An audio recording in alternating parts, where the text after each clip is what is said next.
ঝগড়া তো হবেই, দাম্পত্য জীবনের মজাটাই তো এখানে। কখনো ঝগড়া, কখনো আনন্দ, একটু বৃষ্টি, একটু রোদ, একটু হাসি, একটু কান্না, ভালো লাগা ভালোবাসা শেয়ার করে নেয়া, মিলেমিশে একাকার হয়ে যাওয়া, ঠিক কিনা?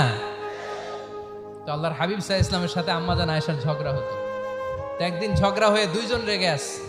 খবরদার দুইজন রেগে থাকবেন না, আবার একজন রাগলে আরেকজন থেমে যাবেন, কারণ এই ছোট্ট ঝগড়া থেকে এটা অনেক সময় বিচ্ছেদের দিকে গড়ায়।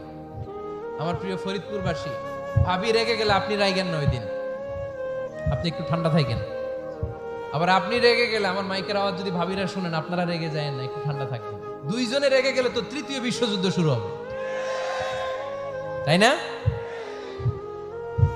একজন রেগে গেলে আরেকজন ঠান্ডা, কারণ এই সামান্য ঝগড়া থেকে ইগোর কারণে এটা বিচ্ছেদ আর ডিভোর্স পর্যন্ত গড়ায়।